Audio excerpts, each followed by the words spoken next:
아시다시피 오늘은 크게 두 가지 주일이 이제 겹쳐집니다. 첫 번째는 무슨 주일일까요? 고난주일. 고난주일이라는 것이 무엇입니까? 예수님께서 이제 마지막 고난의 길을 가시는 그런 것을 기념하는 주일이고, 또 하나는 아까 이제 예? 그렇죠. 종려주일, 승리를 상징하는 종려 가지를 예수님의 예루살렘에 입성하시면서 그 종려 가지 흔들면서 호산나 다윗의 자손이여 찬송하리로다 주 이름에 오시는 이여 이렇게 하면서 이렇게 환영한 그러한 주일입니다. 그래서 이 종려주일과 고난주일을 통해서 우리가 더욱더 큰 은혜 가운데 들어가야 되는데요. 특별히 이제 내일부터는 그래서 우리는 하루하루를 이제 주님의 그런 가신 길, 주님께서 하신 모든 것들을 좀 생각하면서 기도하면서 묵상하면서 이 고난주간을 같이 함께 지내보려고 합니다. 여러분, 이 고난주간이 우리에게 굉장히 은혜가 되는 것이 무엇이냐면, 그 고난을 통해서 우리가 같이 함께 그 고난 속에 들어가다 보면 그 고난의 예수 그리스도를 만나게 되고, 그 고난의 예수 그리스도를 통해서 우리는 힘을 얻고 또 예수님이 주신 능력대로 살아갈 수 있기 때문에 그렇습니다. 근데 고난의 길을 들어가기 전에 우리가 정말 좀 알아야 될 것, 먼저 이제 우리가 가져야 될 인포메이션, 이런 부분들을 좀 한번 생각해 보려고 합니다. 우리가 가져야 되는, 또 고난에 들어가기 전에 예수님께서 하신 그런 배경, 고난의 배경, 그것은 바로 예수님께서 그 죽음을 아셨다는 것입니다. 여러분, 죽음을 알고 들어갔다는 것, 이거 굉장히 어떤 면에서는 우리가 상상할 수도 없는 그런 삶이거든요. 왜 그러냐면, 여러분, 마가복음 이제 9장 31절에 이런 말씀을 하세요. 이제 예수님께서 변화산으로 들어가셨을 때 그 변화산에서 이제 모세와 엘리야가 예수님께서 예루살렘에 들어가셔서 별세하실 것, 죽으실 것을 이야기해 주십니다. 그러니까 예수님은 이미 예루살렘으로 들어가면 예수님께서는 죽어야 될 운명, 어차피 고통받고 죽어야 될 운명으로 이렇게 알고 들어가셨다는 것입니다. 죽음을 알고 들어가셨다는 것은 얼마나 그 마음에 무거우실까, 얼마나 아프실까, 얼마나 괴로우실까.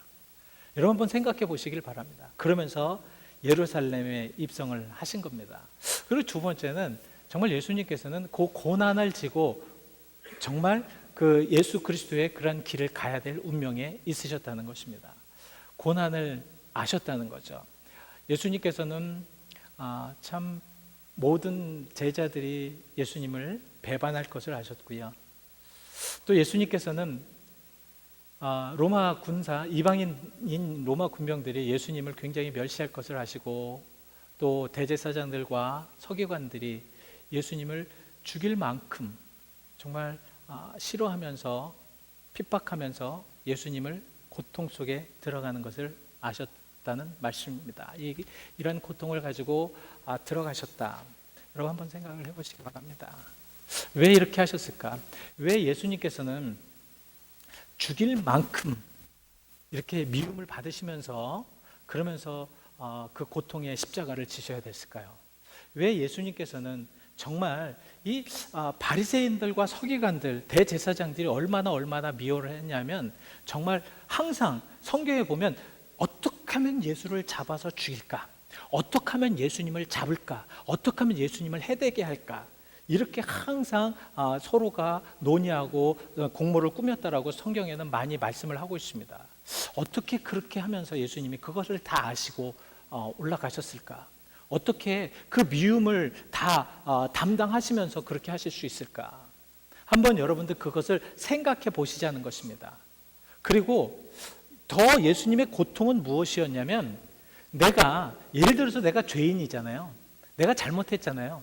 그럼 잘못했으면 잘못한 대가가 있으면 내가 잘못했기 때문에 그럴 수 있겠지, 그죠?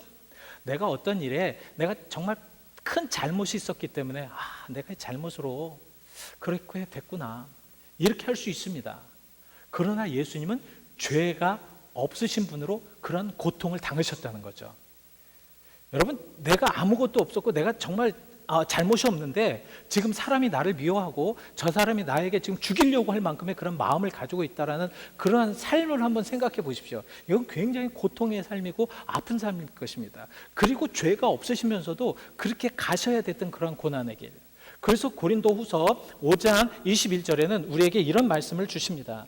여러분 한번 잘 보시고요. 어떤 마음으로 예수님께서는 가셨는가? 자, 하나님이 죄를 알지도 못하는 예수 그리스도를 우리를 대신하여서 죄로 삼으셨다. 그러니까 죄로 삼으셨다는 건 무엇입니까? 우리의 죄를 예수 그리스도를 그냥 옴팍 뒤집어 씌우셨다는 것입니다. 사실 자기가 죄가 없는데 이게 얼마나 여러분들 그거 한번 느껴보셨습니까? 나는 아무 죄도 없는데, 나는 그렇게 하지도 않았는데 내하에게 그렇게 올무를 씌우기 위해서 우리를 죄인으로 만들어 버렸어요. 그렇다고 막 그냥 만들어 버렸어요. 얼마나 울분이다, 얼마나 화가 나겠습니까? 그러나 예수님은 그러한 고통을 다 이기고 나가셨다라는 것입니다. 그래서 우리는 예수님과 함께 동행하면서 따라가면 그런 가운데서 예수님께서 하셨던 그런 마음, 예수님께서 감당하셨던 마음들을 이해할 수가 있다라는 것이죠.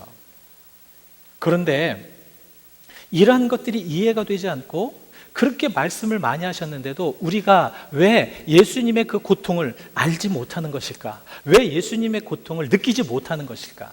오늘 본문 1절에 그 이유를 말씀을 하고 있습니다. 이사야 시대에 많은 사람들에게 지금 복음이 들어갔어요. 하나님의 말씀이 들어갔습니다. 하나님의 말씀이.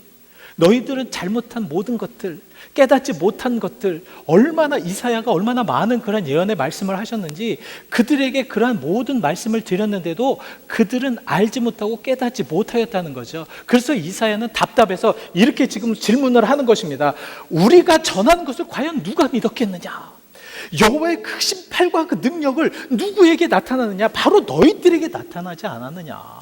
너희에게 지금 하나님의 역사와 하나님의 능력이 지금 막 나타났는데 왜 너희는 그걸 깨닫지 못하느냐, 알지 못하느냐? 지금 이사야의 그 저 심령은 지금 700년 전에 말씀하시는 겁니다. 700년 전에 그 예수님의 고난과 예수님의 아픔과 그 우리의 모든 질고를 짊어지셔야 될 그런 예수님의 그런 간절성을 가지고 저렇게 말씀하시는 거예요. 제발 이제는 예수 그 오실 메시아를 통해서 이제 깨달아야 된다는 거죠. 알아야 된다는 것입니다. 그래서 우리가 그런 예수 그리스도 안으로 이렇게 쭉 들어가다 보면 어떤 결과가 나옵니까? 여러분, 예수님을 믿는 자들에게는 어떤 결과가 나올까요? 이제 나중에 이제 말씀을 드리겠지만, 맞는 말씀입니다. 그렇지만 가장 중요한 것은 세상을 이길 수 있는 권세가 있다는 것입니다. 요한복음 16장 33절에 그래서 이런 말씀을 하고 있는 것입니다. 자, 내가 내 안의 평안을 너희에게 누리려고 하는데 세상에 너희가 환난을 당할 것이다. 고난을 당할 것이다. 나와 함께 있자.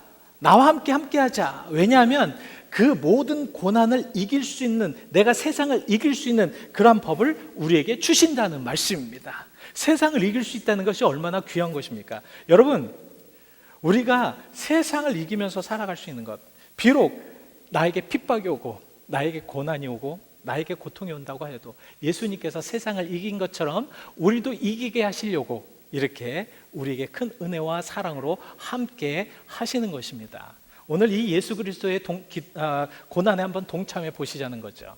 그 고난에 동참을 하시면서 우리도 세상을 이길 수 있는 그 능력 안으로 들어가 보시자는 것입니다. 그래서 본문을 통하여서 우리는 그러한 예수 그리스도의 모습을 보면서 그 예수 그리스도의 모습이 왜 그렇게 될 수밖에 없었는가를 한번 느끼면서 우리가 은혜를 나눠보려고 합니다. 자, 예수 그리스도의 모습 첫 번째는 어떻게 표현을 하고 있습니까? 그는 흠모할 만한 아름다운 것이 하나도 없었다라고 오늘 본문 2절에 말씀을 하고 있습니다. 자, 본문 2절 한번 우리 같이 한번 읽어보실까요? 시작! 자라나기를 연한 순 같고 마른 땅에서 나온 뿌리 같아서 고운 모양도 없고 풍채도 없은즉 우리 보기에 흠모할 만한 아름다운 것이 없도다.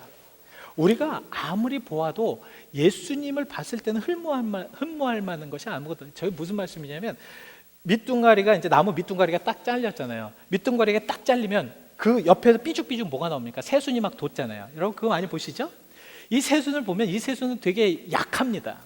저 뭐 순한 연 같다라는 것은 정말 너무너무 연약하기 때문에 우리가 의지할 만한 그를 따를 만한 것이 아무것도 없었다는 것입니다. 여러분 한번 보십시오. 큰 나무도 아니고 그 옆에서 나오는 그 순한 순 같은 그런 모습의 그 연약함을 우리가 어떻게 따를 수, 바로 흠모할 만한 아름다운 것이 없다라는 것은 예수님께서 그러셨다는 거예요. 여러분, 예수님의 탄생을 한번 생각해 보세요. 예수님의 탄생이 어떠셨습니까? 멋지게 막 그냥 하늘에서 천군 천사가 막 내려오면서 그렇게 우리 예수 그리스도가 탄생한다 그러면서 다 내려오셨습니까? 아니죠. 예수님께서는 저 베들레헴 저 총구석에 정말 아무도 알아주지 않는 그런 곳에서, 그것도 정말 탄생하실 그런 방 하나가 없어서 말 구육간에 누이신 그런 아주 천한 모습으로 나오셨습니다. 아무리 생각을 해도 맞는 말씀이에요. 예수님께서 볼 만한 그 아름다운 것은 흠모할 만한 아름다운 것이 없는 것 같습니다. 그런데 예수님께서 이제 그 사역을 하시잖아요. 3년의 공생을 하실 때 얼마나 큰 역사가 일어납니까? 제가 봤을 때는 참 아름다운 흠모할 만한 것이 왜 없어? 예수님의 그 공생애를 보면 대단하지 않습니까? 여러분, 죽은 자를 살리시고 많은 병자를 고치시고 그 오는 병자들마다 다 고치시고요. 그리고 또 그 많은 그런 귀신을 쫓아내시고 무리를 걸으시고, 저는 오병이요 물고기 2마리와 보리떡 5개로 장정만 5,000명을 먹이셨다는 그 말씀을 들으면서 사람들이 그럴 만하다는 것이 저도 그랬을 것 같아요. 저런 사람이라면, 여러분, 물고기 2마리와 보리떡 5개로 장정만 5,000명을 먹인 사람이라면 그 당시에 로마를 이기고 온 세계를 다 평정할 수 있는 그런 능력이 없었겠습니까? 저는 얼마든지 있다고 생각이 됩니다. 그래서 많은 사람들은 기대를 했어요. 저 예수라는 사람이 분명히 이러한 메시아 역할, 우리 정치적으로 해방시켜줄, 이 로마로부터 해방시켜줄 그런 메시아라고 많은 사람들은 기대했고 환호했을 것입니다. 많은 사람은 흠모하였을 것입니다. 그러는 그 흠모가 잘못된 흠모였다는 것입니다.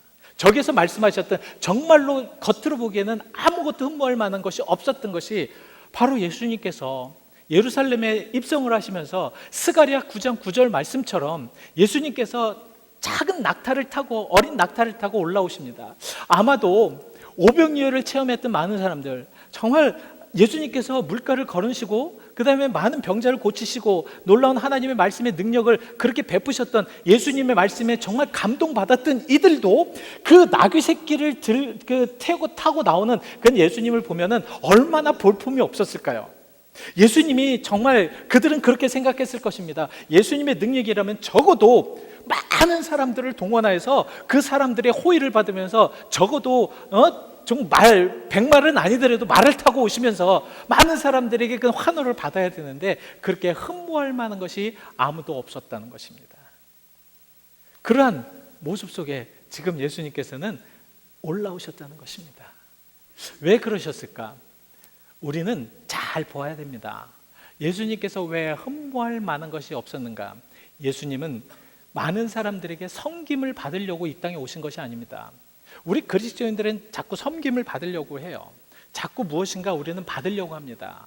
그러나 예수님의 방법은 그것이 아니셨다는 것입니다. 그것이 바로 마가복음 10장 45절의 말씀을 하는 이유입니다. 무엇입니까? 지금 저렇게 말씀하시는데 인자가 온 것은 섬김을 받으려고 한 것이 아니다라는 것입니다.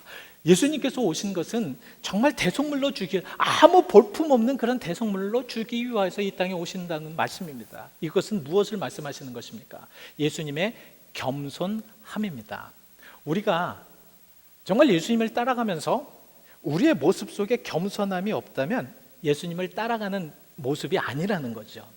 왜냐하면 예수님의 고난을 따라가다 보면 그 하나님께서 말 구유에 누이시고 하나님께서 정말 당나귀를, 그러니까 그 나귀 새끼를 이렇게 타고 오는 그런 모습을 보면서 얼마나 우스꽝스럽겠냐고요. 그러나 그런 모습은 무엇이냐면 바로 겸손의 모습이라는 것입니다. 우리가 신앙생활을 하면서 가장 중요하게 생각할 것은 이 겸손을 좀 배워야 된다. 우리 고난 속에 왜 들어가는가? 겸손을 찾기 위해서 들어가야 될 줄 믿습니다. 그리고 두 번째는 예수님께서 멸시를 받았다라고 3절 말씀에 말씀을 하고 있습니다. 자, 3절 말씀을 한번 보시면요. 자, 그는 멸시를 받아서 사람들에게 버림을 받았다. 멸시를 받았다는 것이 무엇입니까? 굉장히 귀찮게 여겼다는 거예요. 아무렇지도 않게 여겼다는 겁니다. 오히려 더 막 핍박하고 나쁜 얘기를 해도 저거는 저럴 수밖에 없어. 그냥 그렇게 받아도 돼. 라고 이렇게 당연하게 생각했다라는 말씀입니다. 여러분, 사람에게 멸시를 받는다는 것이 얼마나 기분 나쁜가. 여러분 멸시 받아보셨습니까? 참 기분이 나빠요. 그러나 예수님께서는 그 멸시를 받으셨다는 것입니다. 어느 면에서는 예수님께서 왜 그렇게까지 하셨어야 될까? 예수님께서 왜 그런 멸시까지 받으셔야 됐을까? 사람들에게 막 그냥 침뱉음을 당하면서 네가 메시아면 내려와 봐라. 저는 참 그 예수님의 그런 모습을 보면서 참 마음이 찡하더라고요. 하나님이시면서 요한복음 1장 1절 말씀에는 말씀이 계셨다고 말씀하고 계시죠?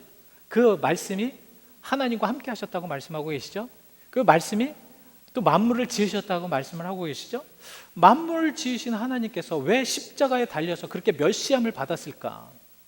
여러분 사복음서를 쭉 보시면 예수님이 십자가에 올라가셔서 십자가에 달리신 모습을 봄에도 불구하고 많은 사람들은 멸시를 합니다.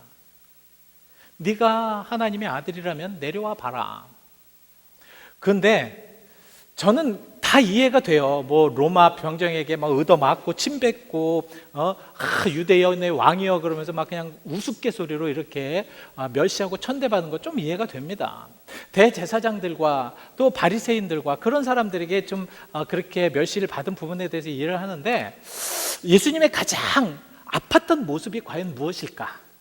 예수님이 가장 정말 힘들어했던 모습이 무엇일까 한번 성경에 찾아봤어요. 멸시를 받을 때 가장 힘든 것이 무엇일까?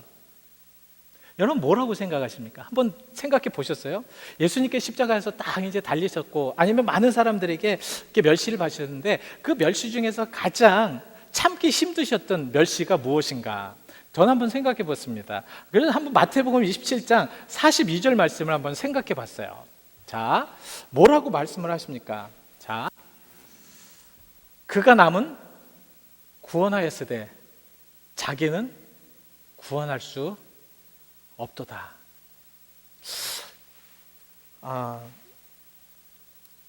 예수 그리스도의 가장 근본적인 것을 지금 흔들어 놓는 거예요. 여러분 다른 건 흔들어 놔도 가장 근본적인 거나 기초적인 것은 사실 건들면 안 될 것은 건들지 말아야 됩니다. 그러나 지금 예수님의 가장 중요한 것 무엇입니까? 예수님이 이 땅에 오신 이유가 뭐라고 말씀하셨습니까? 모든 죄인을 구원하시기 위하십니다. 그 구원의 그러한 것들은 뭐냐면 그 구원할 수 있는 자가 구원할 수 있는 자격이 됐기 때문에 그 구원의 길을 여셨고 많은 사람들을 구원할 수 있었다는 것입니다. 근데 뭐라고 말씀하십니까? 다른 사람은 다 구원해서 왜 자기는 구원을 못 받을까? 이게 얼마나 멸시와 이게 얼마나 기분이 나쁘겠습니까? 여러분 한번 생각해 보셨습니까? 예? 예수님의 그 고통, 예수님의 그 아픔, 십자가를 그 고난보다도 더 아프셨을 거예요. 그 멸시와 비난들. 예? 그러면서 야, 네가 하나님의 아들 한번 내려와봐. 빨리 내려와봐. 너 성전을 사흘 만에 질 수 있다면 빨리 해봐. 참 사람이 아무리 악하여도 어떻게 저런 말로 예수님을 근데 예수님은 저렇게 최고의 아주 익스트림리 가장 극한 그러한 고난 속에 그런 멸시를 받으셔야 됐다는 것이 아닌가. 그래서 저런 멸시까지 받으셔야 됐지 않은가. 근데 예수님이 우리에게 이 말씀도 하셨어요. 마태복음 10장 22절에 뭐라고 말씀을 하셨냐면 너희가 나를 따라오고 나와 함께 할 때는 뭐를 받아야 되냐면 미움을 받을 것이다. 이 미움이 무엇입니까? 너희도 함께 멸시를 받을 것이다. 너희도 분명히 멸시를 받을 것이다. 너희들도 너희들이 한 일이 아니라고 하여도 사람들은 너희를 그렇게 멸시를 할 것이다. 이것은 예수님을 따라가는 우리들의 모습이 될 수밖에 없다라는 말씀입니다. 이런 멸시가 왜 이런 멸시를 받아서 그렇게 멸시를 받아야 됐을까? 그리고 예수님이 멸시를 받고 나서도 왜 참고 계셨을까? 그랬을까? 저는 가만히 생각해 보았습니다. 이것은 바로 예수님의 선한 성품 때문에 그런 것이 아닌가. 예수님의 선한 성품. 예수님은 참 아주 선한 양과 같은 그런 성품 때문에 그러신 것이 아닌가. 대항하지 않으셨습니다. 자기를 멸시하고 자기를 막 공격하는 그러한 유대인들 밑에서 얼마나 치사해요. 이미 예수님이 십자가에 못 박혔는데 그 정도 됐으면 인간이라면 그래도 조금 이렇게 그 인지상정이라고 아유 안 됐구나 그렇게 얘기하는 사람 하나도 없어요. 멸시하고 무시하고 예? 그런 상황 속에서 어떻게 그렇게 견디셨을까? 저는 정말 선한 성품 때문에 그런 것이 아닌가. 그러면 우리가 예수님의 고난에 들어가기 위해서 무엇을 발견을 해야 되는가? 바로 선한 성품을 발견해야 될 줄 믿습니다. 우리는 선한 성품을 통하여서 하나님의 영광이, 하나님의 축복이, 우리 예수 그리스도의 그 선한 성품을 통하여서 우리는 그 길로 가야 될 줄 믿습니다. 어느 땐 저 자신도 선한 성품을 갖지를 못합니다. 굉장히 어느 땐 제가 생각할 때도 저도 놀랄 정도로 싸나울 때가 있어요. 굉장히 싸납습니다. 이 사나운 저의 성품을 어떻게 하나님께서 과연 하실까?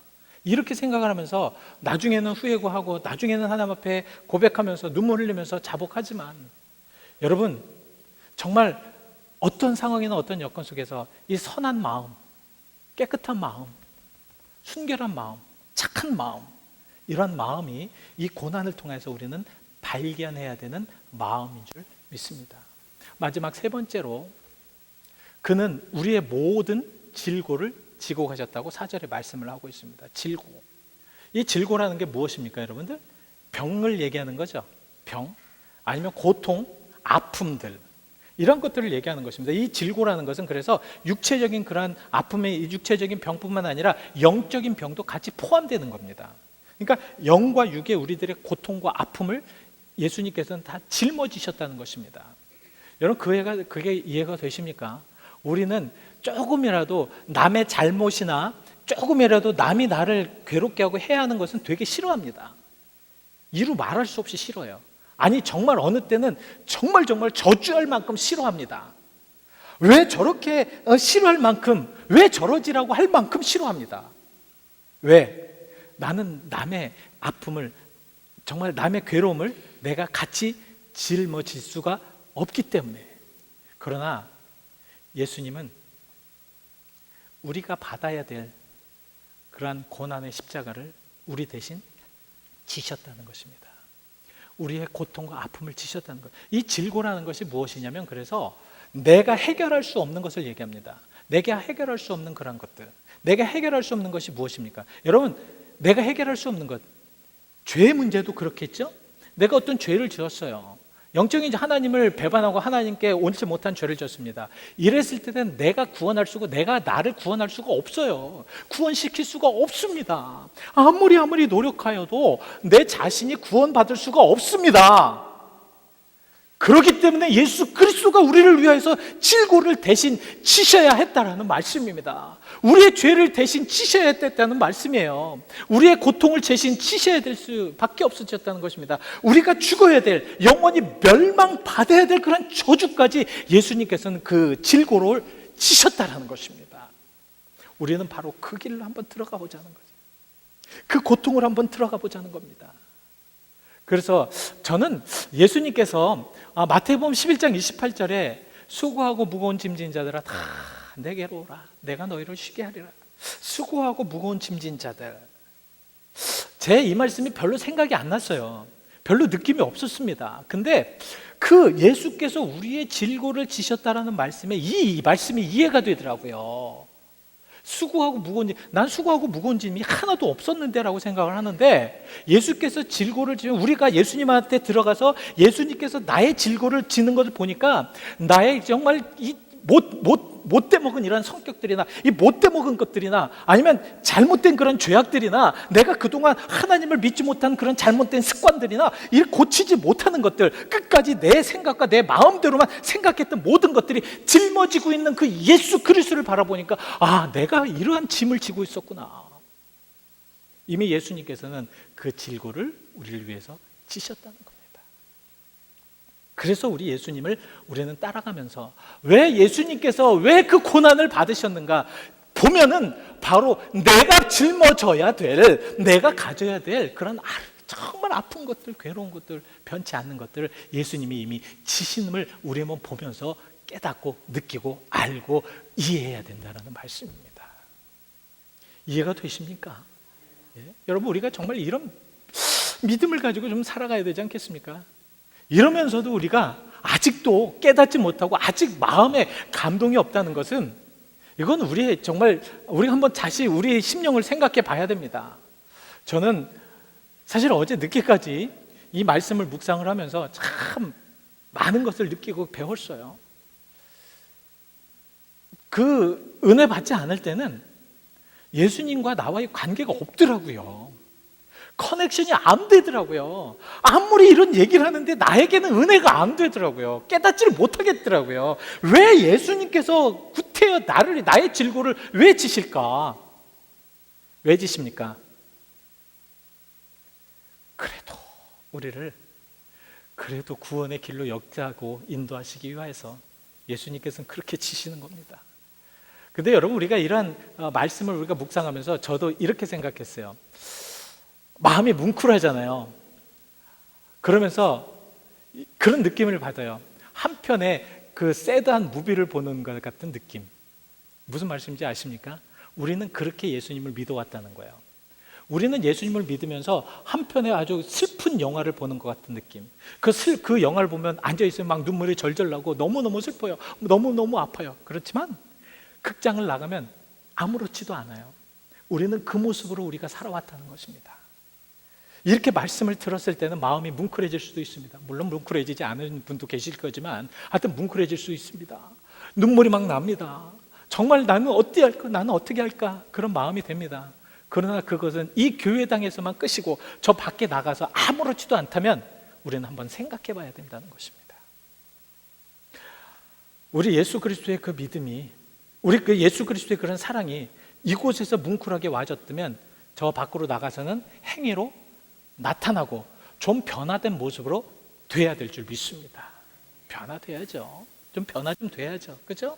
변화된 모습 속에 그냥 오늘도 예배 잘 봤다, 한편에 그냥 드라마 같다, 그리고 돌아가시면 안 됩니다. 예배는 그렇게 하는, 드라마를 본다든가 영화를 보는 것 같은 것이 예배가 아닙니다. 여러분들의 삶에 가장 중요한 것에 포커스를 두어서 내 마음이 움직이고 내 마음이 감동되고 내 마음이 감화됐다면 내 마음이 저 밖으로 나가서는 변화되는 것이 진정한 예배라는 것입니다. 이런 예배, 그것이 바로 신령과 진정으로 드리는 예배가 그런 예배라는 것입니다. 자, 그래서 마지막으로 자, 이제 여러분들에게 이러한 예수님과 만나서 이 예수님과 만남으로 인해서 우리가 되면 어떠한 그런 변화가 될까, 어떤 모습이 될까. 여러분, 정말 이 말씀이 굉장히 저에게는 은혜가 되고 익사이트 되는 그런 말씀이에요. 너무너무 은혜가 되더라고요. 오늘 본문 5절 말씀이더라고요. 5절 말씀에 뭐라고 말씀을 하고 계시냐면, 자, 그가 찔림은 무엇 때문에? 같이 좀 하시죠. 이제 그가 찔림은, 그가 상함은, 예, 그가 그렇게 고통을 받고 그 찔림에 우리의 허물과 우리의 죄악 때문에 그랬는데 그 결과가 어떻게 나왔습니까? 그가 징계를 받음으로 우리가 무엇을 누렸다고요? 평화를 누렸다. 그가 채찍에 맞았기 때문에 우리가 나음을 얻었다. 예수 때문에 원수되었던 하나님과의 그러한 원수된 관계가 평화가 되었다는 것입니다. 이 놀라운 복음입니다. 여러분, 예수 때문에 죽어야 되는 나, 평생 병들어 있어야 될 나, 저 나음을 얻었다는 것은 원문으로 보면 영과 육을 같이 얘기하는 겁니다. 그러니까 예수 때문에, 예수님이 채찍에 맞고 예수님의 고통을 받았기 때문에 우리의 영과 우리의 육신이 나음을 받을 수가 있었다는 것이죠. 아직도 내 자신이 내가 영적으로 병든 것이 느껴지지 않고 아직도 내가 영적으로 아무 느낌이 없다면 여러분, 저 말씀을 다시 한번 생각해 보시기 바랍니다. 예수께서 채찍에 맞음으로 내 그 병든 멍한 마음을 치유하셨다는 말씀입니다. 예수님께 오시고 예수님 그 고통을 들어가시다 보면 그것이 보인다는 것이에요. 우리가 왜 예수님의 고통에 들어가야 되느냐? 바로 저것을 느끼고 저것을 알기 위하여서 마음의 평안을 누리시는 여러분들이 되시길 바랍니다. 나음을 받는 역사의 축복이 있으시기를 바랍니다. 우리 잠시 한번 묵상을 하시며 생각해 보시겠습니다.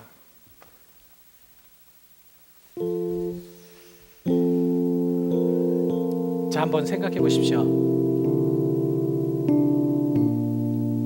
우리는 한편의 영화를 보는 것처럼 그냥 예수님의 고통이 슬프고 예수님의 십자가에 못 박힘이 너무도 아프다. 그래서 눈물을 흘리면서 저 문 밖을 나가서 그냥 또 똑같은 1년을 살아가고 또 내년에 고난주간과 사순절을 맞이해서 또 예수님과 또 그렇게 하려고 하고 우리는 계속해서 반복돼서 그렇게 됐다는 거죠.